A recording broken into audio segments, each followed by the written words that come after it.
If you have listened to me long enough in this city, and I've been on the radio for about 8 of the last 10 years here or so, 2 years in Seattle.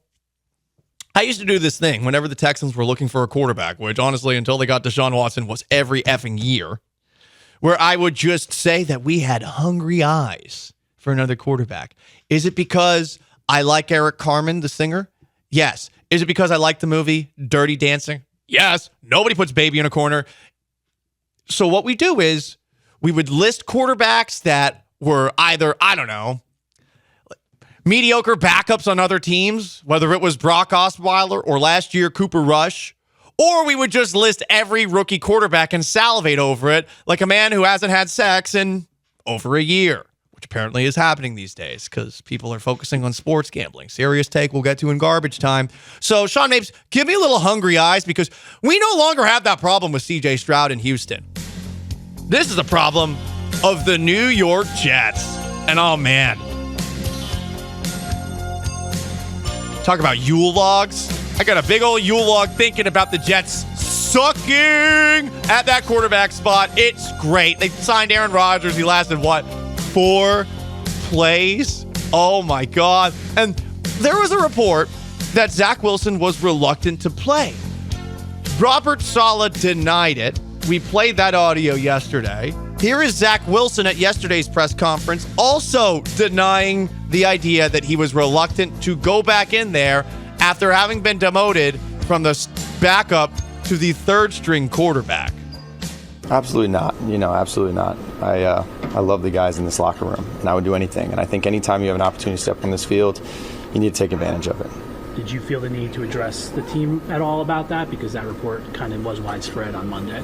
No, I don't think so. And I think more than anything, I've had support from those guys through this entire process. I think guys understand where we're at right now, and I've had backing, since day one, and that's why I love this team so much. And, they understand the struggles we've been going through, and I think there can be a lot of respect shown to just keep fighting from everybody, and we're all going through the same thing. It's a crappy place for Zach Wilson to be, but it seems that there was some teeth to that report that Zach Wilson was indeed reluctant to play. Per our source, who is closer to the situation, yeah, this happened. Also, Diana Rossini on the Athletic Football Show basically doubled down on it. And you want a little more unintentional proof that perhaps Zach Wilson was indeed reluctant to play? Aaron Rodgers on the Pat McAfee Show. This is a mashup that someone put together. I don't know why they put music in the background. These people who do that online should be banned from social media. But Rodgers doesn't get mad about Zach Wilson or the Jets situation. He gets mad about the leaks in the Jets, which have been a problem for, honestly, my entire life. When you use sources and, whether intentional or unintentional, try to assassinate someone's character like that report does for Zach, I have a real hard time with that. I want to say the F word now. Whoever that person is that thinks it's okay, number one, to talk to anybody like that, I don't understand what you get out of that, number one. But number two, what is your impetus? What is your motivation to try and bury someone like that? And that's a problem with the organization. We need to get to the bottom of whatever this is coming from and put a stop to it. What's the saying? Loose lips sink ships. Rodgers is not taking that report down as you hear him continue to talk. Rodgers is taking down whoever spoke to that reporter, offering that information. Indirectly, I think, confirming this report. Yes, while a remix of Gangsta's Paradise plays behind him. Why was that in the background? I have no idea. Very bizarre. Very bizarre. Must be a TikTok thing. It is. There's this thing on TikTok and Instagram, for those who don't know. I don't understand how it works either.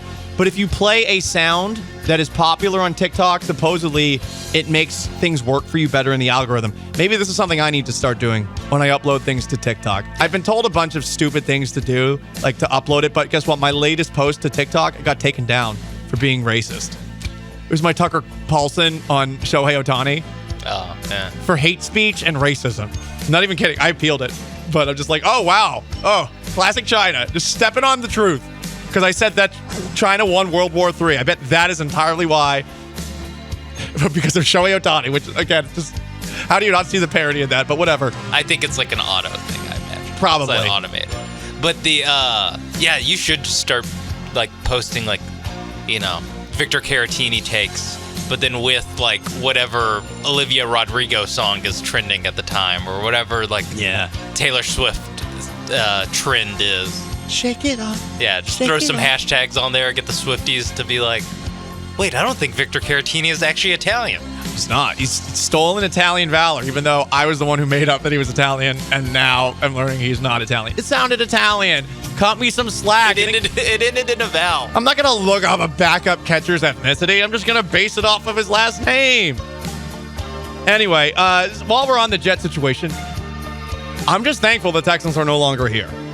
Because we have been down bad with quarterbacks in Houston so many times. I mean, we were really asking if, like, Cooper Rush would have been an upgrade over Davis Mills last year. How many college quarterbacks did we talk about? Again, I didn't actually watch any of the film, and I'm not one of those people who's going to stand on an island and say this quarterback's better than another going into the draft. It's a pointless endeavor. This Bryce Young versus CJ Stroud thing is entirely a reason why anyone should never watch film. I even include Lance Zierlein here, Like, Lance is very good at it, but there's no point. There's no point to studying college film. You're probably going to be wrong. You might have a better idea on who's good and who isn't than others, but, like, it really is a total crapshoot. Everyone thought Bryce Young was better than CJ Stroud going into the draft, and look where we are now. Where CJ Stroud is clearly better than Bryce Young. And anyone who is still using the situation of Bryce Young as an argument for it is full of it. Got in an argument with a friend who was like saying, well, Peyton Manning struggled his rookie year. Yeah, he set the passing yards record and touchdown record for a rookie. But yeah, he struggled. Sure. How many other quarterbacks are better than the current Jets quarterbacks? Now, I actually went online, and this is going to sound mean, but I went to NFL.com, and I just looked at quarterbacks who have thrown a pass this season. A pass. We're just looking for a single attempt. How many of these guys would you take over Zach Wilson / Tim Boyle / whoever the hell else they have on the roster? I guess Aaron Rodgers on a somewhat repaired Achilles. I don't think he got to throw a pass, though. You don't? I don't think he actually threw a pass this year. I don't think he did. He handed it off twice and then got hurt. Here are some guys that have thrown passes this year. Would you take these guys over Zach Wilson? Keenan Allen. I was gonna say there's gonna be Tyler Boyd is gonna be on this list. Keenan Allen has a perfect passer rating this season. He is 1 for 1 for 49 yards. Oh wow, and a touchdown. Bombed it. Yeah, I'll take Keenan Allen over Tim Boyle, Brett Rippon, and Trevor Siemian. Okay. How about Johnny Hecker, who is 1 for 1 for 7 yards and a 95.8 yard completion percentage with a long of 7. He is a punter, by the way. Yeah, I was going to say, Hecker normally throws 1 or 2 passes a year. So that's true. He does have a body of work we can look at.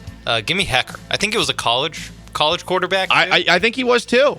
How about Jacoby Myers? No.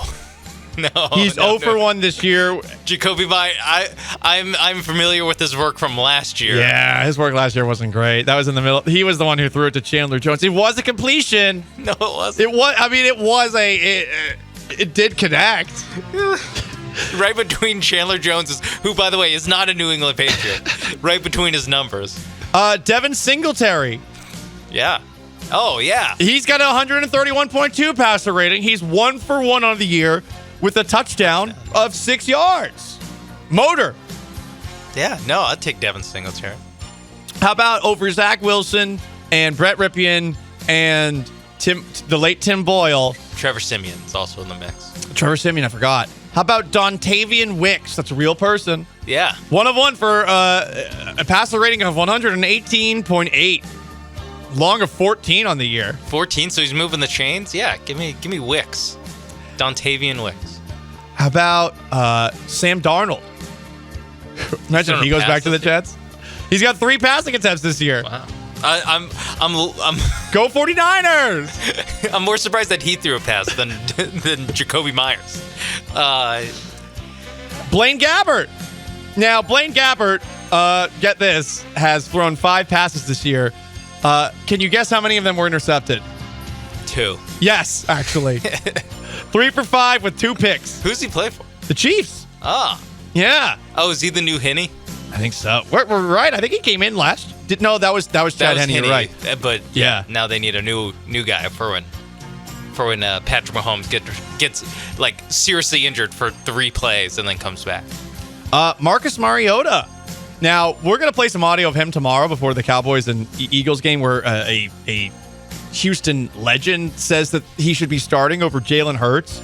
But Mariota on the year, can you guess his statistics? Sean Mapes, because he has thrown a couple of passes for the Philadelphia Eagles this year. 1 for 3, 8 yards. 2 for 3, 4, 27 yards. 11 yards. Oh. Yards per attempt, 5.3. That's on brand with his career. So there you go, guys. The Jets have options. You know, there are other guys that they could go to. Do you think Jets fans watch Monday Night Football and they watched CJ Beathard look all right? Oh, my God. Of course they did. They watched Jake Browning be Offensive Player of the Week, and they're like, what? What? Have you seen... Listen, Jake Asmus's doing his own thing on YouTube covering the Jets, formerly of the Wheelhouse. Have you seen the amount of videos that Jake has put up there that say, like, why didn't the Jets trade for this quarterback? Yes. It's a lot. There's like 15 quarterbacks. Honestly, like, you could have done what I just did right here. Like, a separate video for each of these. And Jets fans who are just... I mean, I don't understand them. Like, there is something wrong with them. You can give up the drug. Like, you don't have to crave this content. You don't have to live like this. They're a joke. Saleh was texting a radio host, and he was giving the records of coaches across the NFL, their records without good quarterbacks. Like, this is such a clown show operation. It always has been, and it never will stop being that until they get rid of Woody Johnson. Because to go back to why we started this, the leaks that are coming out of the Jets organization, who the Texans play on Sunday, are entirely the result of the owner. The owner of this team, like, is fine with all publicity being good publicity, but it's always bad with the Jets. And maybe this is just a Jersey thing. Maybe this is why the Jersey Shore succeeded. Maybe people in New Jersey just want to see themselves being exposed as trash, which is what the Jets are doing to themselves. Like, it's essentially pulling open the kimono and shaking your Ramalama Ding Dong for all the world to see. This is what they do. So maybe they think that this works. And I guess from a getting attention perspective, it works. But from a winning perspective, it obviously doesn't.